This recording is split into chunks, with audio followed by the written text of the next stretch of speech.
ચાલુ જ નથી કર્યું. ચલો ચલો ફરીથી જોઈએ ફટાફટ. હાલો તો સ્વયંપોષીની અંદર પોષણની અંદર શું થાય તો પ્રકાશ સંશ્લેષણની પ્રક્રિયા એટલે શું, તેની વ્યાખ્યા શું છે? વનસ્પતિ સૂર્યપ્રકાશ અને હરિતકણની મદદથી કાર્બન ડાયોક્સાઇડ અને પાણીનું કાર્બોદિતમાં રૂપાંતર કરે છે. આને શું કહેવાય? પ્રકાશ સંશ્લેષણની પ્રક્રિયા. હવે થાય છે શું આની અંદર તો કે સૂર્યપ્રકાશ અને હરિતકણને ક્યાં લખવાના? તીરની ઉપર અને તીરની નીચે લખવાના. ઓકે, પછી શું થશે તો કે કાર્બન ડાયોક્સાઇડ અને પાણી. કાર્બન ડાયોક્સાઇડ કેટલા અણુ લેવાના? 6. પાણીના કેટલા લેવાના? 12. અને બનાવે છે શું? કાર્બોદિત. કાર્બોદિત મતલબ ગ્લુકોઝ C6H12O6 અને 6 ઓક્સિજન ના અણુ અને 6 પાણી. અહીંયા પાણીનો મતલબ શું? બાષ્પીભવન દ્વારા મુક્ત થતું પાણી, જે બાષ્પોત્સર્જન થાય કે નહીં એની વાત કરી છે. બરોબર, આ પાણી એ મૂળ દ્વારા મેળવે છે અને આ પાણી એ પર્ણરંધ્ર, આપણે અગાઉ શીખ્યા હતા ને કે શીખર બાકી છે પર્ણરંધ્ર દ્વારા પાણીને મુક્ત કરે છે. બરોબર, તો આ રીતે આ પ્રકાશ સંશ્લેષણની વ્યાખ્યા છે એના ઉપરથી આ બની ગયું પ્રકાશ સંશ્લેષણનું સમીકરણ. મોસ્ટ આઈએમપી છે, આ યાદ રાખવાનું રહેશે. બરોબર, ઓકે. હવે શું થાય છે તો કે હવે આ કાર્બોદિતનો ઉપયોગ વનસ્પતિ શેના માટે કરે છે? પોતાને ઉર્જા મેળવવા માટે. અહીંયા જે કાર્બોદિત મળ્યો કે નહીં, આ કાર્બોદિતનો ઉપયોગ વનસ્પતિ શેના માટે કરે છે? ઉર્જા મેળવવા માટે કરે છે. ઓકે, અને કાર્બોદિત એક સાથે વપરાતી નથી, પરંતુ તે સ્ટાર્ચ અથવા મંડક કણ સ્વરૂપે, ગ્લુકોઝ સ્વરૂપે, સ્ટાર્ચ સ્વરૂપે શું થાય છે? રૂપાંતરિત સંગ્રહિત થાય છે અને જરૂરિયાત મુજબ જ એનો ઉપયોગ કરવામાં આવે છે. આ કાર્બોદિત પદાર્થનો એક સાથે ઉપયોગ કરતા નથી. બરોબર, સ્ટાર્ચ અથવા મંડક કણ સ્વરૂપે એનું રૂપાંતર થાય છે અથવા સંગ્રહિત થતો હોય છે. ચલો, આ તો વાત થઈ પ્રકાશ સંશ્લેષણની પ્રક્રિયા, એની વ્યાખ્યા અને એનું સમીકરણ. હવે એના તબક્કા જો આખી વસ્તુ થાય. અહીંયા ચિત્ર દેખાય તમને? આ ચિત્રમાં લખ્યું પણ દોર્યું પણ છે. કાર્બન ડાયોક્સાઇડ ની જરૂર પડે છે, સૂર્યપ્રકાશની જરૂર પડે છે, મૂળમાંથી પાણીની જરૂર પડે છે અને આ રીતે આ બે વસ્તુનો ઉપયોગ કરશે. આના પાસે પોતાના પાસે શું હશે? હરિતકણ. શું હશે? અને બનાવશે આ ગ્લુકોઝ, ઓક્સિજન અને બાષ્પીભવન સ્વરૂપે પાણી. બાષ્પીભવન સ્વરૂપે શું હશે? પાણી. આટલી વસ્તુ ખબર પડી તમને? ઓકે, હવે વાત કરીએ એના તબક્કા, સ્ટેપ બાય સ્ટેપ કઈ રીતે કામ કરે છે એની વાત કરીએ. સૌપ્રથમ પહેલો તબક્કો શું છે તો કે સૌપ્રથમ ક્લોરોફિલ. ક્લોરોફિલ મતલબ હરિતકણ. હરિતકણ દ્વારા શું થાય છે? પ્રકાશ ઉર્જાનું, વનસ્પતિમાં હરિતકણ છે એટલે પ્રકાશ ઉર્જાને શોષી શકે છે. આપણામાં હરિતકણ નથી એટલે શોષી શકતા નથી. બરોબર, તો સૌપ્રથમ શું થાય છે? ક્લોરોફિલ દ્વારા પ્રકાશ ઉર્જાનું શોષણ થાય છે. પ્રકાશ ઉર્જા શોષણ આપણે કરી શકતા નથી કેમ કે આપણા પાસે ક્લોરોફિલ છે ને એમના પાસે છે. હવે શું થયું કે જે પણ પ્રકાશ ઉર્જાનું શોષણ કર્યું તે રૂપાંતર થઈ જશે શેમાં? રાસાયણિક ઉર્જામાં. શેમાં રૂપાંતર થઈ જશે? કેમ કે એની અંદર રાસાયણિક પ્રક્રિયાઓ થશે. પ્રકાશનું કન્વર્ટ કરી દેશે રાસાયણિક ની અંદર. બરોબર, એની અંદર રૂપાંતર થઈ જાય છે. અને જે પાણી હતું એ પાણીનું વિઘટન કરી દેશે શેમાં? ઓક્સિજન અને હાઇડ્રોજન.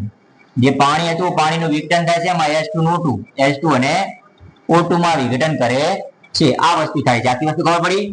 પહેલો તબક્કો શું? ક્લોરોફિલ દ્વારા સૂર્ય ઉર્જાનું શોષણ. બીજો, સૂર્ય ઉર્જાનું શેમાં રૂપાંતર થાય? રાસાયણિક ઉર્જામાં. ત્રીજો, પાણીનું વિઘટન કરશે શેમાં? ઓક્સિજન અને હાઇડ્રોજનમાં.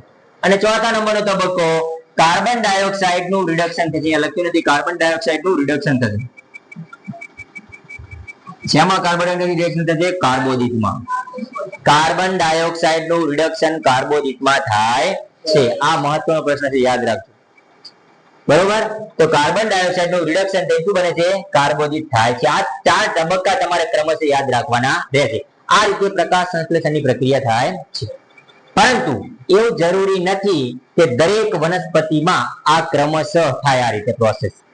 મતલબ સૌપ્રથમ ક્લોરોફિલ રહ્યો એ સૂર્ય ઉર્જાનું શોષણ કરે, બીજા નંબરમાં સૂર્ય ઉર્જાનું રાસાયણિક ઉર્જામાં રૂપાંતર થાય, પાણીનું વિઘટન થાય અને કાર્બન ડાયોક્સાઇડ નું કાર્બોદિતમાં રૂપાંતર થાય. આવું ક્રમશઃ થાય એવું જરૂરી છે નહીં. બરોબર, યાદ રાખજો. કદાચ એવો પ્રશ્ન પૂછી લે કે શું એવું જરૂરી છે કે બધા તબક્કા એક પછી એક જ થાય તો કે ના, એવું જરૂરી છે નહીં. કેમ?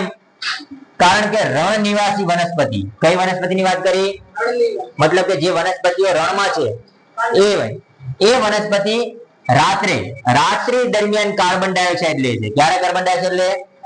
જ્યારે આપણી આ બધી વનસ્પતિમાં સૂર્યપ્રકાશ સવારે દિવસે હોય કે નહીં એ વખતે વાતાવરણમાંથી કાર્બન ડાયોક્સાઇડ લઈ લે છે અને એ વખતે જ પ્રકાશ સંશ્લેષણની પ્રક્રિયા થાય. જ્યારે રણ નિવાસી વનસ્પતિ શું કરે છે કે રાત્રિ દરમિયાન કાર્બન ડાયોક્સાઇડ લઈ લે છે અને દિવસ દરમિયાન એમના પાસે જે ક્લોરોફિલ હોય ને એ ક્લોરોફિલ વડે ઉર્જાનો સંચય કરે. તો આમાં તો કેવું સ્ટેપ થયું, પહેલા કાર્બન ડાયોક્સાઇડ લીધો અને પછી ઉર્જાનો સંચય કરવાનું કામ કર્યું. ખબર પડી કે નહીં? એટલે આ ક્રમ સીધો છે નહીં, આ પ્રમાણે છે નહીં. એટલે એવું જરૂરી નથી કે દરેક વનસ્પતિમાં સ્ટેપ બાય સ્ટેપ આ રીતે જ પ્રોસેસ થાય. આ રીતે પણ થઈ શકે છે. ઉદાહરણ પૂછે તો કોણ આવે? ઓકે, કઈ વનસ્પતિ એ પ્રકાશ સંશ્લેષણના તબક્કા વાઇઝ થતી નથી તો અથવા એનું પ્રકાશ સંશ્લેષણની ક્રિયા તબક્કા વાઇઝ નથી તો કઈ આવે? રણ. ઓકે, અહીંયા આકૃતિની અંદર તમે જોશો તો એક પર્ણનો છેદ બતાવેલ છે જેમાં લીલા ટપકા એ હરિતકણ દર્શાવે છે. આ પાંદડું છે, આ પાંદડાનો એક સૂક્ષ્મ ભાગ છે અને એની અંદર આટલો ભાગ દર્શાવે છે અહીંયા. જેમાં આ તમને જે લીલા કલરના ટપકા દેખાય છે કે નહીં, આ બધા હરિતકણ છે. તમારા બુકમાં આકૃતિ કદાચ થોડીક આનાથી અલગ હશે પણ આવું છે ખરું, છે ને આવું? તો એ હરિતકણ દર્શાવે છે. લીલા ટપકા શું દર્શાવે છે? હરિતકણ. અને હરિતકણ શું કરે છે? પ્રકાશ ઉર્જાનું શોષણ. ઓકે, વનસ્પતિમાં છે એટલે વનસ્પતિ જ પ્રકાશ સંશ્લેષણની પ્રક્રિયા કરી શકે છે. ચાલો હવે પછી વાત કરીએ કે કાર્બન ડાયોક્સાઇડ મેળવે છે તો કઈ રીતે મેળવે છે. દાખલા તરીકે આપણે ઓક્સિજન મેળવીએ છીએ તો આપણે શ્વાસ લઈએ છીએ નાક મારફતે, આપણા પાસે અંગ છે. તો વનસ્પતિ એ કાર્બન ડાયોક્સાઇડ કઈ રીતે શ્વાસમાં લેતો હશે પોતાની રીતે? તો અહીંયા જો પર્ણરંધ્રની આકૃતિ દોરીને તેનું કાર્ય વર્ણવો. અહીંયા પર્ણરંધ્ર મહત્વની આકૃતિ છે, તમારા બુકમાં આપેલી છે એવી પણ દોરી શકાય છે, આ રીતે પણ દોરી શકાય છે, બરોબર? પરંતુ હું કહું છું કે બુકમાં છે એ પ્રમાણે દોરવી વધારે પ્રિફર રહેવાનું, બરોબર? દોરવાની આકૃતિ ખૂબ ઈઝી આકૃતિ છે, કઈ એવી અઘરી આકૃતિ નથી, પણ આઈએમપી છે, દોરવાની થશે પર્ણરંધ્રની નામ નિર્દેશ વાળી આકૃતિ. ઓકે, સમજાવું કઈ રીતે બનાવવાનું થશે, ફટાફટ દોરી નાખીએ આપણે. તો એ આકૃતિ બનાવવા માટે સૌપ્રથમ જુઓ 3 ભાગ છે એના, એ મહત્વના દર્શાવવાના રહેશે. 2 પ્રકારનું પર્ણરંધ્ર હશે, 2 પ્રકારના, એક ખુલ્લું પર્ણરંધ્ર અને બંધ પર્ણરંધ્ર, બરોબર? આ પ્રકારે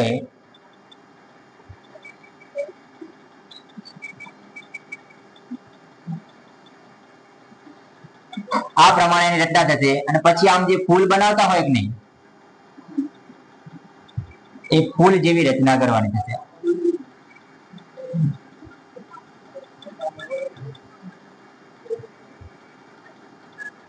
બરાબર?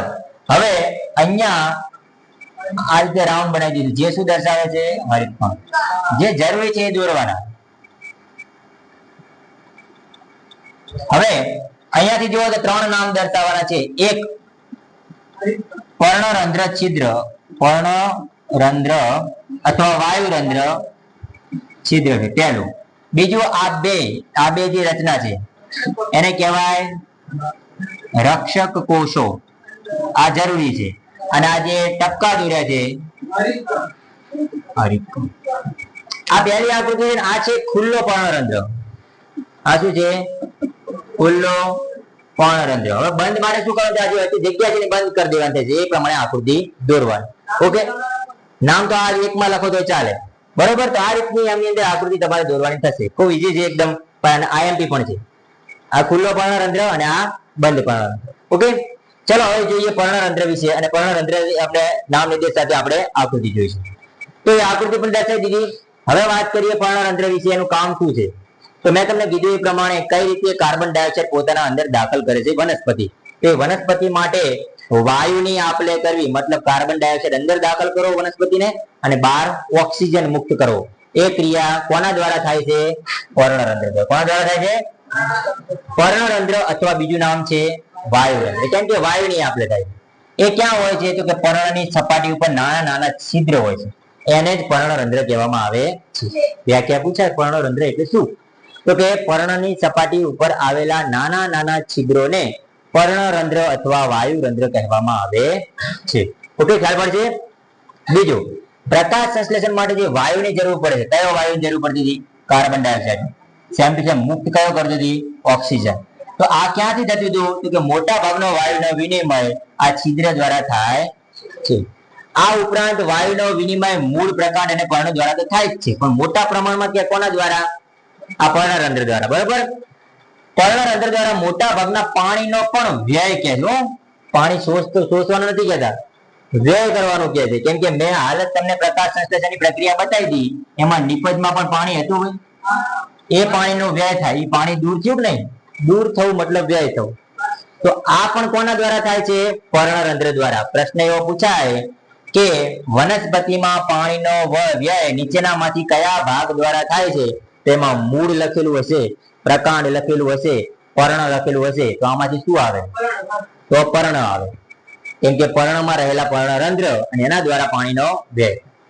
પછી મૂળ લખીને ના આવતા, અહીંયા પાણીનો વ્યય કીધો છે. પાણીનો શું કીધો છે? વ્યય કીધો. શું કીધો? પાણી શોષવાનું નથી કીધું, પાણીનો વ્યય કીધો છે. ઓકે, શોષવાનું તો મૂળ દ્વારા થાય, શોષવાનું કોના દ્વારા થાય? મૂળ. પણ વ્યય પર્ણરંધ્ર દ્વારા. બરોબર. જ્યારે પ્રકાશ સંશ્લેષણ દરમિયાન કાર્બન ડાયોક્સાઇડની જરૂર હોતી નથી, અથવા એવી વાત કરીએ કે એ વખતે કાર્બન ડાયોક્સાઇડ મેળવવાની જરૂર નથી, અથવા પ્રકાશ સંશ્લેષણમાં પ્રકાશની જરૂર નથી, અથવા રાત્રિ દિનની વાત કરો, બરોબર, ત્યારે પર્ણરંધ્ર છિદ્ર કેવો હોય છે? બંધ રહે. પ્રકાશ સંશ્લેષણની ક્રિયા ના થતી હોય એવી જ વાત કરીએ કે જ્યારે પ્રકાશ સંશ્લેષણની ક્રિયા ના થાય તો એ વખતે કાર્બન ડાયોક્સાઇડની જરૂર ના હોય ત્યારે પર્ણરંધ્ર છિદ્ર શું હોય છે? બંધ રહે. બરોબર. તો હવે જોઈએ આ પર્ણરંધ્ર ખુલે છે અને બંધ કઈ રીતે થાય છે, તો કોના મદદથી થાય છે?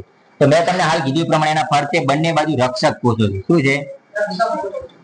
તો આ રક્ષક કોષો જ પર્ણરંધ્રના છિદ્રને ખોલવાનું અને બંધ કરવાનું કામ કરે છે. કોણ કરે છે?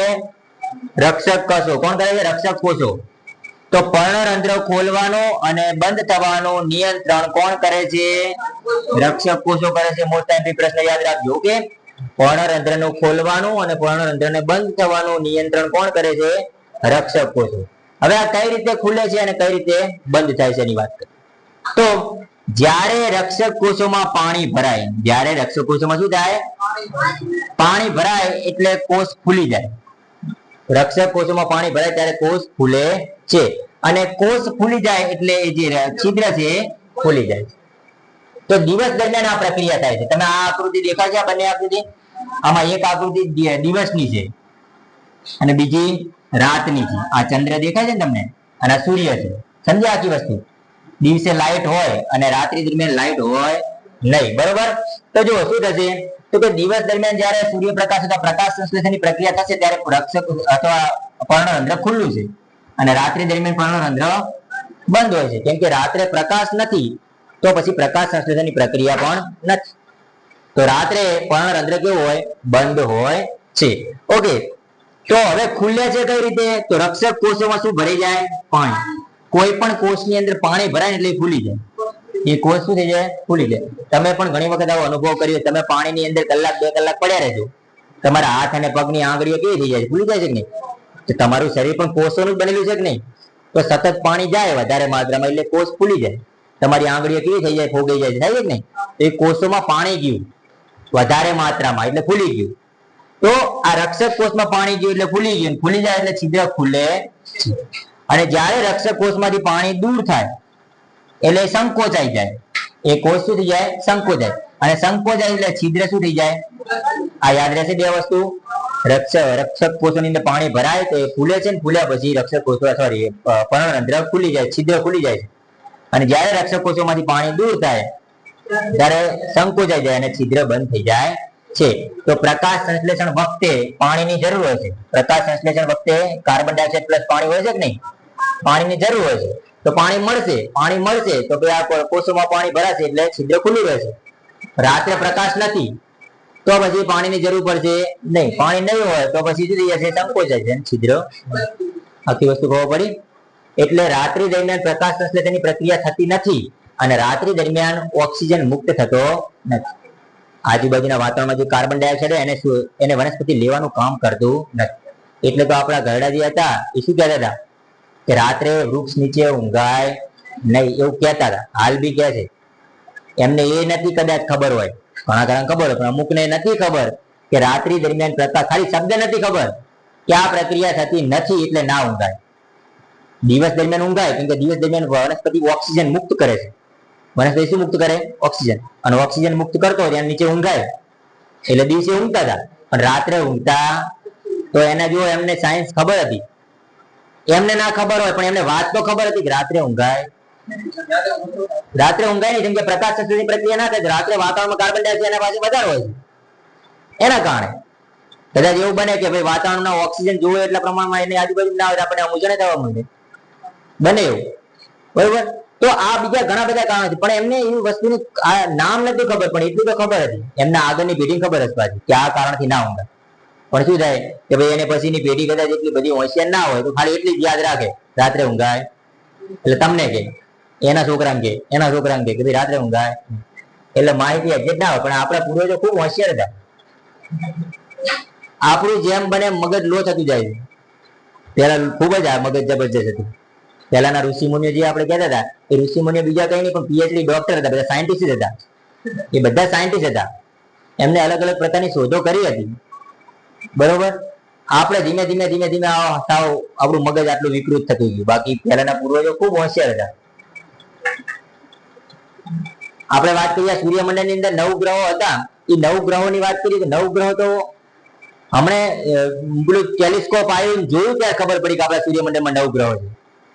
એ 1700-1800 ની સદીમાં ખબર પડી કે 9 ગ્રહો છે સૂર્યમંડળની, દેખાણા ત્યારે ને.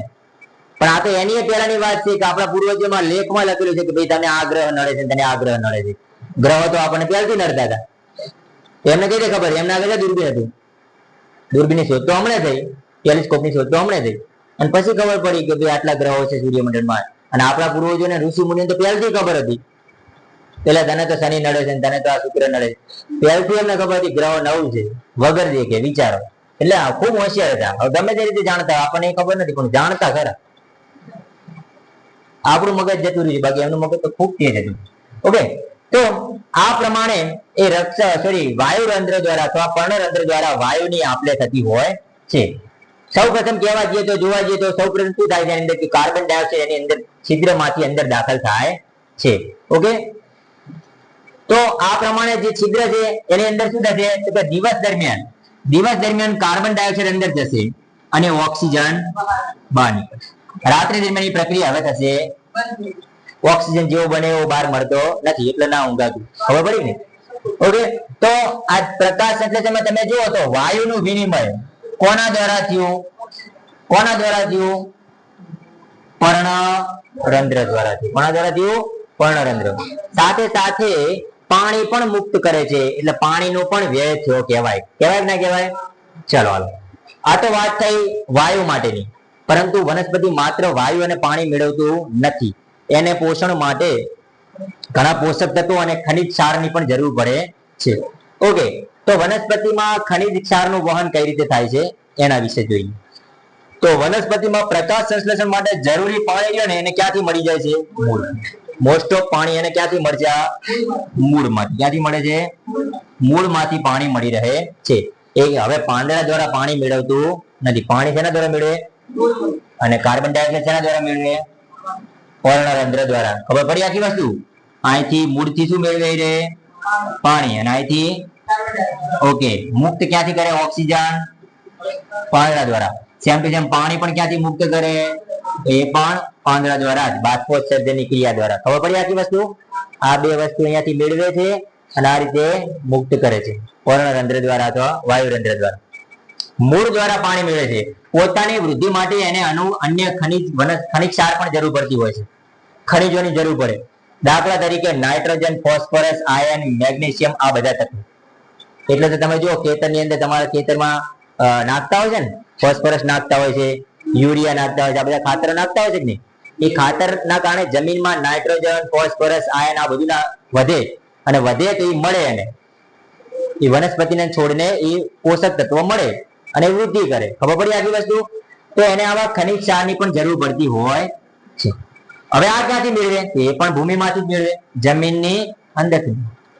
કઈ રીતે? સૌથી વધારે મહત્વ તો શું છે એના માટે? નાઇટ્રોજન. કેમ કે એ જે નાઇટ્રોજન એના માટે ખૂબ જ આવશ્યક છે, કારણ કે જે શું કરે છે? પ્રોટીન અને અન્ય સંયોજનનું સંશ્લેષણ માટે જરૂરી હોય છે. ઓકે, તો એ નાઇટ્રોજન ક્યાંથી મળશે? તો આપણને ખ્યાલ છે વાતાવરણમાં નાઇટ્રોજન ખૂબ પ્રમાણમાં છે. પૃથ્વીના વાતાવરણમાં, બહારના વાતાવરણમાં નાઇટ્રોજન ખૂબ વધારે પ્રમાણમાં મળે છે. નાઇટ્રોજન, ઓક્સિજન, કાર્બન ડાયોક્સાઇડ છે કે નહીં? તો એ નાઇટ્રોજન વાતાવરણમાં સૌથી વધારે પ્રમાણમાં છે, પરંતુ પ્યોર નાઇટ્રોજન નથી. નાઇટ્રોજન N2 સ્વરૂપે હોતા નથી. તો કયા સ્વરૂપમાં હોય? તો કે નાઇટ્રેટ અને નાઇટ્રાઇટ સ્વરૂપે હોય, અથવા એના ઓક્સાઇડ સ્વરૂપે હોય. દાખલા તરીકે આ રીતે નાઇટ્રેટ સ્વરૂપે હોય, NO2 હોય, કદાચ N2O હોય, આવા અલગ અલગ સ્વરૂપે હોઈ શકે છે. એ શુદ્ધ હોતા નથી. બરોબર? તો એ નાઇટ્રેટ અથવા નાઇટ્રાઇટ સ્વરૂપે નાઇટ્રોજન વાતાવરણમાં હોય છે. પ્રશ્ન પૂછી લે, વાતાવરણમાં નાઇટ્રોજન કયા સ્વરૂપે હોય છે? અકાર્બનિક નાઇટ્રેટ કે નાઇટ્રાઇટ સ્વરૂપે હોય, અથવા કાર્બનિક પદાર્થોમાં એ વસ્તુ મળી રહેતો હોય છે. તો આનો ઉપયોગ જમીનમાંથી કઈ રીતે થાય? તો કે આ નાઇટ્રેટ અથવા નાઇટ્રાઇટ નું વિઘટન કરે છે. કોણ? વાતાવરણમાં રહેલા આપણા વાતાવરણમાં એવા બેક્ટેરિયા પણ છે કે જે આ નાઇટ્રેટ અથવા નાઇટ્રાઇટ નું વિઘટન કરશે અને વિઘટન કરીને શું બનાવી દેશે? નાઇટ્રોજન. વિઘટન કરીને શું બનાવી દેશે? નાઇટ્રોજન. અને એ નાઇટ્રોજન જે છે એ ક્યાં પડશે? પછી વિઘટન કરી નીચે જમીનમાં. ક્યાં આવશે? જમીન. જમીનની અંદર થી પછી આપણને ખબર છે કે પાણી અંદર દાખલ થાય કે ના થાય? તો આ નાઇટ્રોજન શેમાં ભળી જશે? પાણી. અને પાણી મૂળ દ્વારા જ વનસ્પતિમાં જાય છે. તો ભેગો ભેગું કોણ જાય? નાઇટ્રોજન પણ જશે. ફોસ્ફરસ હોય તો ફોસ્ફરસ પણ જાય. આયર્ન, મેગ્નેશિયમ, જે જમીનની અંદર પોષક તત્વો હોય એ બધા પોષક તત્વો વનસ્પતિમાં મૂળ મારફતે કોના દ્વારા? પાણી દ્વારા. કોના દ્વારા? પાણી દ્વારા દાખલ થાય. ખબર પડી આખી વસ્તુ? આ રીતે નાઇટ્રોજન મેળવતો હોય છે. વાતાવરણમાં નાઇટ્રોજન હોય એનું વિઘટન થાય. કોણ કરે? વાતાવરણમાં રહેલા બેક્ટેરિયા. આ પણ પ્રશ્ન છે, યાદ રાખજો. ઓકે. અને પછી મૂળ મારફતે અંદર દાખલ થતા હોય છે. આ રીતે વનસ્પતિ હવાની સાથે સાથે ખનિજ ક્ષાર પણ મેળવે છે. ખબર પડી આખી વસ્તુ? વનસ્પતિ